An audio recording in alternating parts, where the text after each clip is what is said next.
నమస్కారం. సుఖీభవకు స్వాగతం. ఈ రోజు సుఖీభవలో ఒత్తిడి ఎక్కువైతే వెరికోసల్ ముప్పు, ఎండదెబ్బను కాచుకొండిలా, ఫోన్లో తలమునకలైతే ఐక్యూ స్థాయిలకు గండి, ఈ క్యాన్సర్ మహిళలకు మరీ ప్రమాదం.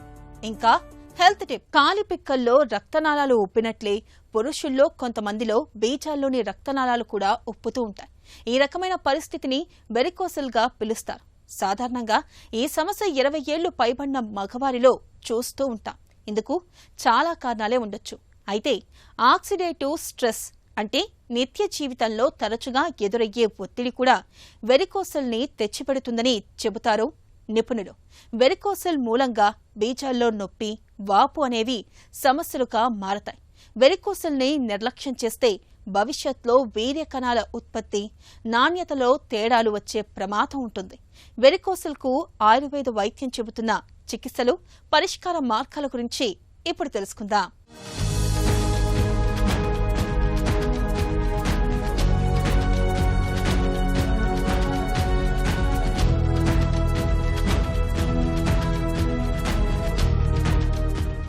సాధారణంగా చాలా మందికి కాళ్ల పిక్కల్లో ఉండే సిరలు ఉబ్బి పైకి లావుపాటి వానపాముల్లా కనిపించడం చూస్తుంటాం. వీటినే వెరికోస్ వెయిన్స్ అంటారు. ఇలాంటి సిరలే వృషణాల్లో ఉబ్బితే దానిని వెరికోసిల్ అంటారు. నిజానికి వెరికోసిల్ ఫలానా కారణం వల్ల వస్తుందని చెప్పడానికి ఇప్పటిదాకా ఎలాంటి రుజువులు లేవు. అయితే వృషణాలకు రక్తాన్ని సరఫరా చేసే నాళాల్లో వాల్వులు సరిగ్గా పనిచేయకపోవడం వల్ల నిలిచిపోయిన రక్త సరఫరా కారణంగా సిరల్లో ఉబ్బడం అన్నది సంభవిస్తున్నట్లు డాక్టర్లు చెబుతారు. ఈ వెరికోసిల్ వీర్యకణాల నాణ్యతను దెబ్బతీస్తుందని, సంతాన సాఫల్యత అవకాశాలను కుంటుపరుస్తుందని భావిస్తారు. అయితే ఇందులో కొంత మాత్రమే నిజం ఉంది. మన సంప్రదాయ వైద్యమైన ఆయుర్వేదం వెరికోసిల్ను శిరగ్రంథి వ్యాధిగా పిలుస్తుంది.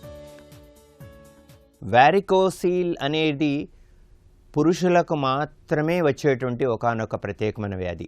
ఇది దాదాపు 10 సంవత్సరాల నుండి 50 సంవత్సరాల వరకు ఎవరికైనా రావచ్చు.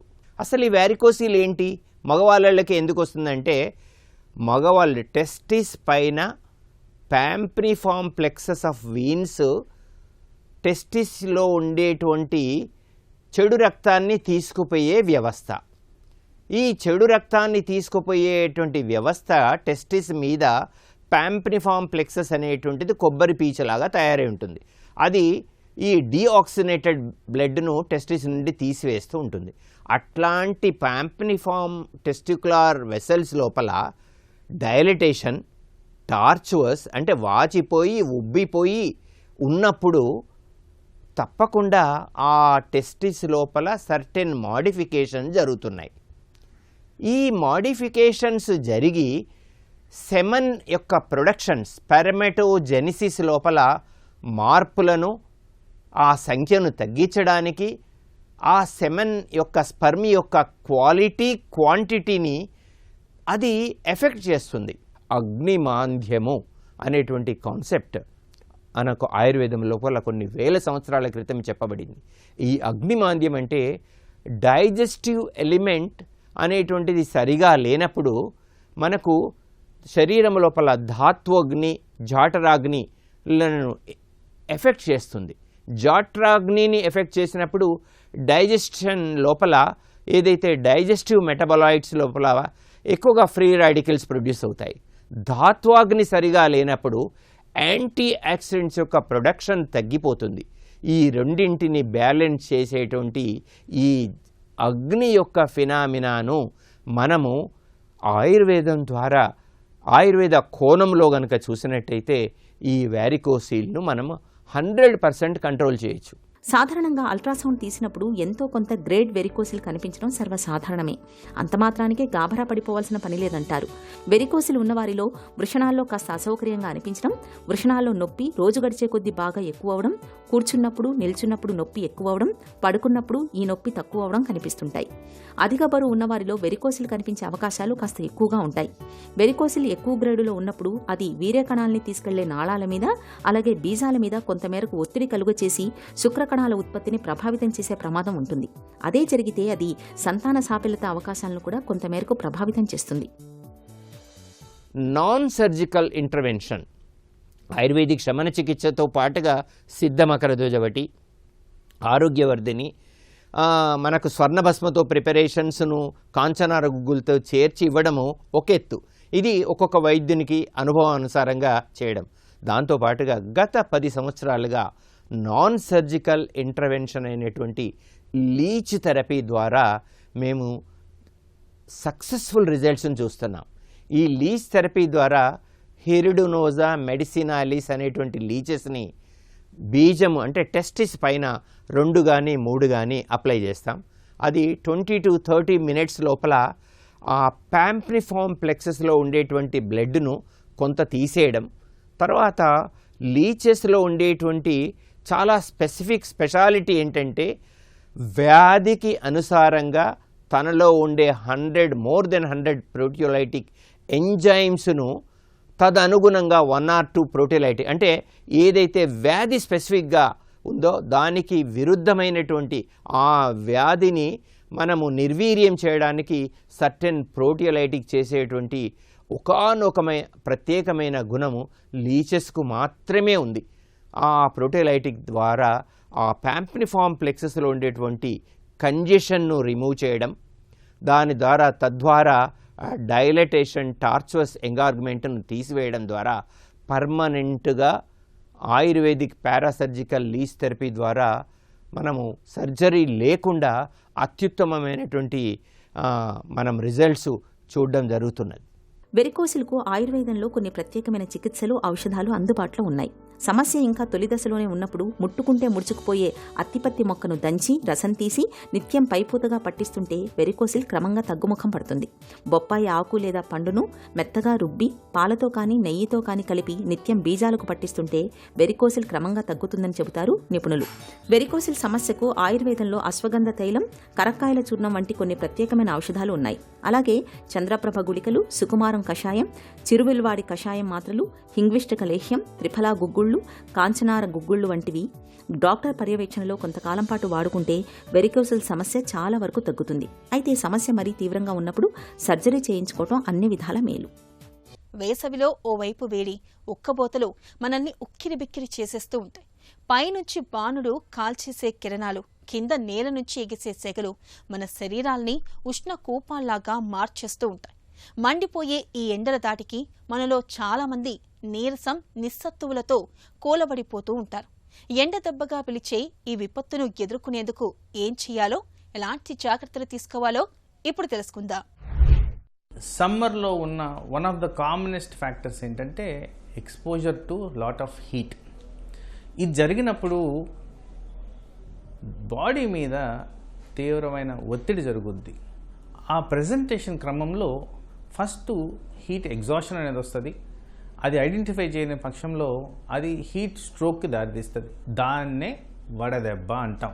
ఫస్ట్ అండ్ ఫార్మోస్ట్ మనం చేయాల్సింది ఎండ నుంచి నీడకు రావడం.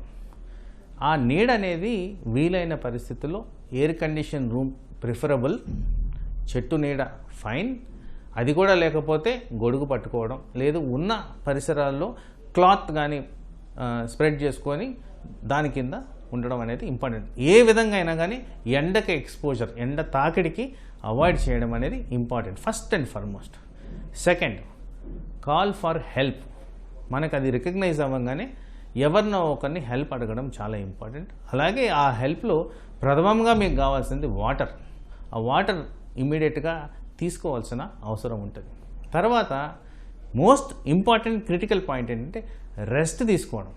డెఫినెట్గా ఒక అర్ధగంట గంట రెస్ట్ తీసుకొని ప్రాపర్ హైడ్రేషన్ తీసుకొని నీడన ఉంటే ఫస్ట్ వచ్చే ఇంపాక్ట్ ఏంటంటే బాడీకి రికవరీ టైం ఇస్తుంటారు మీరు. జస్ట్ సింపుల్ సొల్యూషన్స్తో మనము ఇది సీరియస్ కాన్సిక్వెన్స్కి దారి తీయకుండా కాపాడుకోవచ్చు. సో ఒకవేళ దీన్ని గ్రహించకపోతే అది హీట్ స్ట్రోక్కి దారితీస్తుంది. హీట్ స్ట్రోక్ అనేది చాలా సీరియస్ కండిషన్. ఓన్లీ హాస్పిటల్లోనే దానికి ట్రీట్మెంట్ ఇవ్వాల్సిన పరిస్థితి. సెల్ ఫోన్ అనేది ఇవాళ మనకు హస్తభూషణంగా మారిపోయింది. చేతిలో స్మార్ట్ ఫోన్ లేకుండా పొద్దు గడవడం లేదు. నలుగురిలో ఉన్నా సరే సెల్ ఫోన్లో తలదూర్చేసి దాంతోనే కాలం గడిపేస్తున్నారు చాలామంది. ఈ వ్యసనం మన ఏకాగ్రతకు, నైపుణ్యాలకు ఎసరు పెడుతుంది. అంతేకాదు, పిల్లల్లో మేధోశక్తి, తెలివితేటల స్థాయిలను తెలిపే ఐక్యూ స్థాయిలకు గండి కొడుతుందని హెచ్చరిస్తున్నారు నిపుణులు. సెల్ ఫోన్ వ్యసనం అనేది ఐక్యూ స్థాయిలను ఎలా తగ్గుముఖం పట్టేలా చేస్తుందో ఇప్పుడు తెలుసుకుందాం.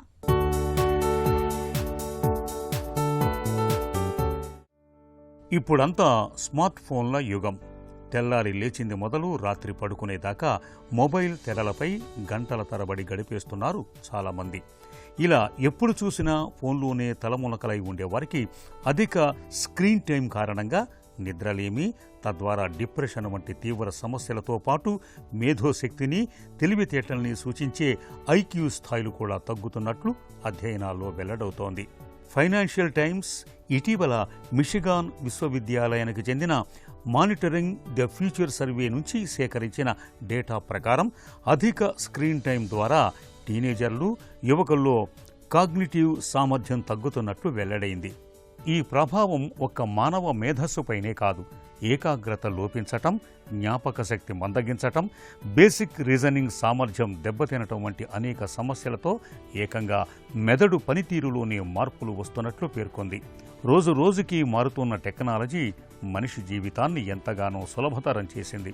కానీ అదే సమయంలో మేధో సామర్థ్యాన్ని దెబ్బతీస్తూ అనేక ప్రతికూల ప్రభావాలకు గురి చేస్తుందని మాత్రం చెప్పక తప్పదు. ఎక్కువ సమయం స్క్రీన్లకు అతుక్కుపోవటం ద్వారా మనిషి అంతకుముందు స్పష్టంగా ఆలోచించే సామర్థ్యం ఇప్పుడు దెబ్బతింటుండటం కలవరపెడుతోంది. డిజిటల్ పరికరాలపై మనిషి అధికంగా ఆధారపడటం వల్ల మెదడు పనితీరు తీవ్రంగా ప్రభావితమై లోతుగా ఆలోచించే, సమాచారాన్ని ఎక్కువ కాలం గుర్తుపెట్టుకునే సామర్థ్యాన్ని కోల్పోతున్నారని అధ్యయనాలు పేర్కొంటున్నాయి. ప్రతిదీ ఒక స్వైప్ లేదా క్లిక్ దూరంలో ఉన్నప్పుడు మనం ఎక్కువగా గుర్తుంచుకోవాల్సిన అవసరం లేదు. ఆయా విషయాలపై అంతగా ఆలోచించి గుర్తుపెట్టుకోవాల్సిన పని ఉండదు. తద్వారా సహజంగా గుర్తుపెట్టుకోవాల్సిన అవసరం లేకపోవడంతో మెదడు ముద్దుబారే అవకాశం ఉంటుంది. అయితే ఈ ట్రెండ్ కేవలం పాశ్చాత్య దేశాలు, అమెరికాలో మాత్రమే అనుకుంటే పొరపాటే. అభివృద్ధి చెందిన, అభివృద్ధి చెందుతున్న దేశాల్లోనూ ఇదే పరిస్థితి. 15 ఏళ్ల పిల్లలను పరీక్షించే గ్లోబల్ పిసా స్కోర్లు దాదాపు 90 దేశాల్లో తగ్గుతున్నట్లు అధ్యయనాలు పేర్కొంటున్నాయి. ఇటీవల కాలంలో అనేక దేశాల్లో గతంతో పోలిస్తే గణితం, సైన్స్, రీడింగ్లలో తక్కువ స్కోర్లు నమోదయ్యాయి. ఈ నేపథ్యంలో పుస్తక పఠనం, లోతైన ఆలోచనలను సమిష్టిగా పెంపొందించుకోవడంతో పాటు బోధనా పద్ధతులు, పనితీరులో మార్పులు చేయటం ద్వారా ఈ సవాళ్లను అధిగమించే అంశంపై పునరాలోచించాల్సిన అవసరం మాత్రం ఎంతైనా ఉందని నిపుణులు చెబుతున్నారు. పొత్తు కడుపులో వచ్చిపోయే నొప్పిని మహిళల్లో చాలా మంది పెద్దగా పట్టించుకోరు. ఏదో నెలసరి తాలూకు నొప్పిలే అని సర్దుకుపోతూ ఉంటారు. ఇక పొట్టంతా ఉప్పరిచ్చినట్లుగా వేదనగా ఉంటున్నప్పుడు కూడా అంతే. అజీర్తి చేసిందనో, గ్యాస్ ట్రబులనో మనసుకు నచ్చజెప్పుకుంటూ ఉంటారు. నిజానికి ఈ రకమైన బాధల వెనక ఒక్కోసారి ప్రమాదకరమైన అండాశయ క్యాన్సర్ కారణంగా ఉండే అవకాశం ఉంటుందని చెబుతారు డాక్టర్లు. మహిళలకు ప్రాణాంతకంగా పరిణమించే అండాశయ క్యాన్సర్ గురించిన పూర్తి వివరాల్ని డాక్టర్ని అడిగి ఇప్పుడు తెలుసుకుందాం.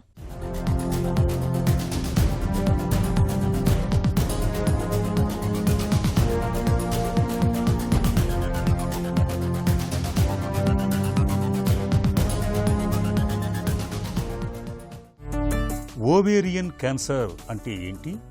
ఆడవాళ్లలో పునరుత్పత్తి వ్యవస్థలో లేదా సంతానోత్పత్తి వ్యవస్థలో ముఖ్యంగా 3 భాగాలు ఉంటాయండి. వాటిలో అండాశయాలు అంటే ఓవరీస్, గర్భసంచి అంటే యుటరస్, మరియు గర్భాశయపు ముఖద్వారం అంటే సర్విక్స్. ఈ అండాశయంలో మనకు ముఖ్యంగా ఏంటంటే 2 భాగాలు ఉంటాయండి. ఈ అండాశయంలో పై భాగం, పై పొర, దాన్ని మనం ఎపిథీలియం అంటాము. అంతేకాకుండా లోపల మనకి ముఖ్యంగా 2 రకాల కణాలు ఉంటాయి. ఒకటి జర్మ్ సెల్స్, రెండోది ఏంటంటే సెక్స్ కార్డ్ స్ట్రోమల్ సెల్స్ అంటాం. సో ఈ కణాల్లో ఎప్పుడైనా ఏమైనా మార్పు చెందినట్లయితే వయసు పెరిగే కొద్దీ అది క్యాన్సర్ కింద ఏర్పడే అవకాశం ఉంటుంది. అండాశయంలో ఏర్పడే క్యాన్సర్ని మనం అండాశయపు క్యాన్సర్ లేదా ఓవేరియన్ క్యాన్సర్ అని అంటాం. అండాశయ క్యాన్సర్ ఎన్ని రకాలుగా రావచ్చు? ఈ అండాశయంలో ముఖ్యంగా పై పొర అంటే ఎపిథీలియం నుండి దాదాపు 90 నుండి 95% క్యాన్సర్లు వచ్చే అవకాశం ఉంటుంది. వీటిని మనం సీరస్ ఎపిథీలియల్ ఓవేరియన్ క్యాన్సర్స్ అని అంటాం. దాదాపు పై వయసు పడిన వాళ్ళలో ఈ సీరస్ ఎపిథీలియల్ ఓవేరియన్ క్యాన్సర్సే మనం ఎక్కువగా చూస్తూ ఉంటాము. ఇంతేకాకుండా మనకి ఎండోమెట్రియాడ్ క్యాన్సర్ అని, లేదంటే క్లియర్ సెల్ కార్సినోమా అని, లేక మ్యూసినస్ కార్సినోమా అని కూడా వివిధ రకాల ఈ ఓవేరియన్ క్యాన్సర్స్ అనేది మనం చూస్తూ ఉంటాం. వచ్చే కొద్దీ మనం చిన్న వయసు వాళ్ళలో అంటే 15 నుండి 25 సంవత్సరాల వైపు వాళ్ళలో కూడా మనం దురదృష్టవశాత్తు ఈ అండాశయంలో కొన్ని గడ్డలనేవి చూస్తూ ఉంటాం. వీళ్ళలో ఏంటంటే లోపల కణాలు అంటే జర్మ్ సెల్స్ నుండి మనకి ట్యూమర్ లాగా ఫామ్ అయ్యే అవకాశం ఉంటుంది. అలాగే 30 నుండి 50 సంవత్సరాల వాళ్ళలో అండాశయంలో ఏర్పడే కణితుల్లో మనం ముఖ్యంగా border line tumours, border line ovarian cancers అనేవి మనం చూస్తామండి. అండాశయ క్యాన్సర్కు కారణాలేంటి? ఎప్పుడైనా అండం వెలువడినప్పుడు అండాశయం నుంచి ఆ అండాశయం యొక్క పైపర్ అనేది కొద్దిగా దెబ్బతింటుంది. ఆ దెబ్బతిన్న తర్వాత దాని అంతటికి అదే దాన్ని మళ్ళీ ఏర్పరచుకుంటుంది. కాబట్టి ఈ ప్రక్రియని మనం రప్చర్ అండ్ రిపేర్ అంటూ ఉంటాం. కాబట్టి ఆడవాళ్ళు ప్రతి నెలసర్లు వచ్చినప్పుడు ఆ పైపర్ అనేది దెబ్బతిని మళ్ళీ దానికి అదే ఏర్పరచుకునేటప్పుడు ఆ ప్రక్రియలో ఆ కణాల్లో మార్పు అనేది మనం చూస్తూ ఉంటాం. కాబట్టి వయసు పెరిగే కొద్దీ ఈ ప్రక్రియ తరచూ జరగడం వల్ల మనకి కొన్నిసార్లు ఆ పైపర్లో క్యాన్సర్ సంబంధించిన మార్పులు రావడం వల్ల మనకి ఒవేరియన్ క్యాన్సర్ కింద సంభవించే అవకాశం ఉంటుంది. ఇది వయసు పెరగడం అనేదే మనకి ఒవేరియన్ క్యాన్సర్ యొక్క ముఖ్య కారణం. అంతేకాకుండా కొన్ని రకాల పేషెంట్స్లో మనకి జన్యుపరమైన మార్పులు చూస్తూ ఉంటాం, మ్యుటేషన్స్ అంటాం. అతి ముఖ్యంగా చెప్పుకోవాల్సింది వీటిలో ఏంటంటే BRCA1, BRCA2 మ్యుటేషన్స్, అంతేకాకుండా మనకి mismatch repair gene mutations, అంతేకాకుండా RAD51CD మ్యుటేషన్స్ అనేవి ఉంటాయి. ఒకవేళ మనకి ఈ మ్యుటేషన్స్ కనుక ఈ వ్యక్తిలో ఉన్నట్లయితే కనుక వాళ్ళలో కూడా మనకి అండాశయపు క్యాన్సర్ యొక్క ముప్పు కొద్దిగా ఎక్కువగా ఉండే అవకాశం ఉంటుంది. అండాశయ క్యాన్సర్ లక్షణాలు ఎలా ఉంటాయి? అండాశయంలో ఆ గడ్డ అనేది చాలా చిన్నగా ఉందనుకోండి, దానివల్ల ఆ రోగికి ఏ రకమైన లక్షణాలు అనేవి ఉండవు. ఎందుకంటే చిన్నగా ఉన్నప్పుడు అసలు ఏ నొప్పి తెలియదు, ఏ ఇబ్బంది కూడా ఉండదు. కాబట్టి కొన్ని రకాల అండాశయపు క్యాన్సర్లో ఇందాక నేను చెప్పినట్టు ఆ బోర్డర్ లైన్ ట్యూమర్స్ కానీ లేదంటే జర్మ్ సెల్ ట్యూమర్స్ అనుకోండి, అదేంటంటే ఆ గడ్డ యొక్క పరిమాణం చాలా పెద్దగా ఉంటుంది. అలా పెద్దగా ఉన్నప్పుడు ఏంటంటే ఆ రోగికి కడుపు ఉబ్బరంగా ఉన్నట్టు కానీ లేదంటే కడుపులో కొద్ది వాసినట్టు అనిపించడం కానీ కడుపులో నొప్పి రావటం కానీ, అది పెద్దగా ఉండటం వల్ల అది తిరిగినప్పుడు ఆ fallopian tube torsion of the ovary అంటాం మనం. అలా అయినప్పుడు బాగా పొత్తి కడుపులో చాలా ఎక్కువగా నొప్పి వస్తుంది. కాబట్టి కడుపులో నొప్పి కానీ, కడుపు ఉబ్బరంగా ఉండటం కానీ, కడుపు వాయటం కానీ లేదంటే పొత్తి కడుపులో నొప్పి కానీ, ఇవన్నీ కూడా ఈ అండాశయపు క్యాన్సర్ యొక్క ముఖ్య లక్షణాలు. అండాశయ క్యాన్సర్ను ఎలా నిర్ధారిస్తారు? మొట్టమొదటిసారిగా మనం చేయాల్సిన పరీక్ష ultrasonography of the abdomen pelvis. ఇది మామూలు పరీక్ష అండి. దీనికి పెద్దగా మనకి రేడియేషన్ ఎఫెక్ట్ అది కూడా ఉండదు. మామూలుగా ఒక నార్మల్ అల్ట్రాసౌండ్ చేసినట్లయితే కనుక మనం లోపల అండాశయాలు ఎలా ఉన్నాయి, ఆ గర్భసంచి ఎలా ఉందనేది మనం చూస్తాం. ఒకవేళ అండాశయంలో ఏమైనా పరిమాణం పెరిగినట్లయితే కనుక లేదంటే లోపల ఏమైనా మార్పు ఉన్నట్లయితే కనుక అది ఎటువంటి మార్పు, అదేంటి లోపల నీరుగా ఉందా లేదంటే ఎలా ఉందనేది కూడా మనకు తెలుస్తుంది. అప్పుడేమైనా అనుమానం ఉన్నట్లయితే అల్ట్రాసోనోగ్రఫీలో మనం తప్పనిసరిగా contrast CT scan of the abdomen pelvis ఈ పరీక్ష చేసినట్లయితే కనుక మనకి కరెక్ట్గా అండాశయం యొక్క పరిమాణం ఏంటి, లోపల ఎలా ఉంది, మామూలుగా నీటి బుడగలాగా ఉందా లేదంటే అది సింపుల్ సిస్టా, కాంప్లెక్స్ సిస్టా, ఎలా ఉంది ఆ సిస్ట్ అనేది కూడా మనం చూడటానికి అవకాశం ఉంటుంది. కేవలం ఒకవైపే కాదు, రెండు వైపులా ఓవరీస్ ఎలా ఉన్నాయి కూడా చూడటానికి అవకాశం ఉంటుంది. దీంతో పాటు మనం ఆ కడుపులో మిగతా భాగాల అవయవాలు ఎలా ఉన్నాయి, ఆ మొమెంటం అనేది ఎలా ఉంది, ఆ లివర్ అనేది ఎలా ఉంది కూడా మనం చూసుకోవచ్చు. ఎప్పుడైనా మనం చూసినప్పుడు మనకి ఓవరీస్లో ఏమైనా గడ్డలు ఉండే అనుమానం ఉన్నప్పుడైతే కనుక సిటీ స్కాన్లో తప్పనిసరిగా చిన్న రక్త పరీక్ష ఉంటుందండి. సీరం CA-125 మరియు HE4 అని ఒక 2 రక్త పరీక్షలు ఉంటాయి. ఈ చేసినట్లయితే కొన్ని రకాల ఒవేరియన్ ఇబ్బందుల్లో మనకి ఈ సంఖ్య అనేది పెరిగే అవకాశం ఉంటుంది, CA-125. అలా పెరిగినప్పుడు అది ఎటువంటి ఇబ్బంది అనేది కూడా మనం తెలుసుకోవచ్చు. అండాశయ క్యాన్సర్కు చికిత్స ఎలా ఉంటుంది? కొత్త చికిత్సలు ఏమైనా వచ్చాయా? కేవలం ఆపరేషన్ పద్ధతితోనే దీన్ని మనం శరీరం నుండి పూర్తిగా నిర్మూలించుకోవచ్చు. ఆపరేషన్తో పాటు స్టేజ్ని బట్టి మనం కీమోథెరపీ కూడా ఇచ్చినట్లయితే ఇంకెక్కడ ఆ క్యాన్సర్ కణాలు ఉన్నా కూడా వాటిని కూడా మనం అంతమొందించి ఇంకెప్పుడు రాకుండా చూసుకోవచ్చు. కాబట్టి ఆ గడ్డ అనేది కేవలం మనకి అండాశయానికే ఉన్నట్లయితే కనుక ముందుగానే ఆపరేషన్కి వెళ్ళి దాన్ని తొలగించుకుంటాం. దాని తర్వాత స్టేజ్ని బట్టి వైద్యం చేసుకుంటాం. అది కొద్దిగా పెద్దగా ఉంది, ఆ పక్కనున్న కడుపులో నీరు కూడా చేరింది అనుకోండి, అలాంటప్పుడు ముందు మనం ఒక 3 సైకిల్ కీమోథెరపీ ఇచ్చి దాని తర్వాత మనం చేసే ఆపరేషన్ పద్ధతిని ఆప్టిమల్ డీబల్కింగ్ అంటామండి. మనం ఆ 2 అండాశయాల్ని, గర్భసంచి మరియు ఆ కడుపులోని పొరను కూడా తీసేసి టెస్టింగ్ అనేది పంపిస్తాం. దాని తర్వాత ఇంకొక 3 సైకిల్స్ కీమోథెరపీ ఇవ్వటం వల్ల ఈ జబ్బుని మటుకు ఇంకెప్పుడు రాకుండా మనం ప్రయత్నించవచ్చు. ఆపరేషన్ పద్ధతికి వచ్చినట్లయితే కనుక అడ్వాన్స్డ్ మనకి లాప్రోస్కోపిక్ సర్జరీ చేసుకోవచ్చు, లేదంటే రోబోటిక్ సర్జరీ అనే విధానం ద్వారా కూడా మనం కేవలం ఆ జబ్బుని మొత్తాన్ని తీసేసుకొని చాలా తక్కువ సమయంలోనే పేషెంట్ డిశ్చార్జ్ చేసుకోగలిగే అవకాశం ఉంటుంది. ఇదే మెడికల్ ట్రీట్మెంట్కి వచ్చినట్లయితే కనుక కొద్దిగా స్టేజ్ 3, స్టేజ్ 4లో కూడా మనం కేవలం కీమోథెరపీయే కాకుండా టార్గెటెడ్ థెరపీ బెవసిజుమాబ్ అని ఒక అత్యాధునిక మందుల ద్వారా కూడా ఆ జబ్బుని మనం అదుపులో పెట్టుకోవచ్చు, ఇంకెప్పుడు రాకుండా చేయొచ్చు. కొన్ని రకాల జన్యుపరమైన మార్పులు ఉన్న వాళ్ళలో ఇందాక మనం మాట్లాడుకున్నట్టు బ్రాకా మ్యూటేషన్స్ వాళ్ళు ఉన్నవాళ్ళు అయితే కనుక, హెచ్ఆర్డి హెచ్ఆర్ఆర్ మ్యూటేషన్స్ ఉన్నవాళ్ళు అయితే కనుక తప్పనిసరిగా కొన్ని రకాల ట్యాబ్లెట్లు అనేవి కూడా వచ్చినాయండి కొత్తగా ఈ రోజుల్లో, పార్ప్ ఇన్హిబిటార్స్ అని. అవి పెట్టుకున్నట్లయితే చాలా సంవత్సరాల వరకు కూడా ఆ జబ్బుని అదుపులో పెట్టుకోవచ్చు, జబ్బుని మనం కంట్రోల్లో పెట్టుకునే అవకాశం ఉంటుంది. అండాశయ క్యాన్సర్ను నివారించుకోవచ్చా? 40 సంవత్సరాలు పైబడిన ప్రతి వాళ్ళలో తప్పనిసరిగా మనకి ఈ హెల్త్ చెకప్ అనేది చేయించుకోవాలండి. ఈ హెల్త్ చెకప్ చేయించుకున్నట్లయితే కనుక తప్పనిసరిగా అల్ట్రాసోనోగ్రఫీ మనం చేయించుకుంటాం ఆడవాళ్ళు. దాంట్లో ఏమైనా మార్పులు ఉన్నట్లయితే కనుక మనం తప్పనిసరిగా తర్వాత సిటీ స్కాన్ అనేది చేసుకోవచ్చు. ఇంకొకటి ఏంటంటే కనుక పిల్లలు లేకపోవటం కానీ లేదంటే తల్లిపాలు ఇవ్వకపోవటం కానీ ఇవన్నీ కూడా అండాశయపు క్యాన్సర్ యొక్క ముఖ్య లక్షణాలు. కాబట్టి పిల్లలు ఉన్నా కానీ లేదంటే తల్లిపాలు ఇచ్చినా కానీ ఎక్కువ రోజులు మనం ఆ పీరియడ్స్ని కంట్రోల్ చేయడం వల్ల కూడా మనకి ప్రమాదకరమైన అండాశయపు క్యాన్సర్ నుండి మనం కాపాడుకోవచ్చు. మహిళలకు ప్రాణాంతకంగా పరిణమించే అండాశయ క్యాన్సర్కు ఆధునిక వైద్యంలో ఇవాళ చక్కటి చికిత్సలు అందుబాటులో ఉన్నాయి. క్యాన్సర్ తాలూకు అనుమానిత లక్షణాలను ముందుగానే పసిగట్టి తొలి దశలోనే కీమో, రేడియేషన్ చికిత్సల్ని మొదలుపెడితే అండాశయ క్యాన్సర్ నుంచి తేలికగానే బయటపడొచ్చు. ఇక ఈ రోజు కార్యక్రమాన్ని ముగించే ముందు ఒక చిన్న చిట్కా మీకోసం. వేసవిలో ఆహారాన్ని ఒకేసారి తీసుకోకండి. దీనివల్ల తిన్నది సరిగ్గా జీర్ణం కాక ఒంట్లో వేడి పుడుతుంది. కాబట్టి తక్కువ మోతాదులో ఎక్కువ సార్లు తినండి.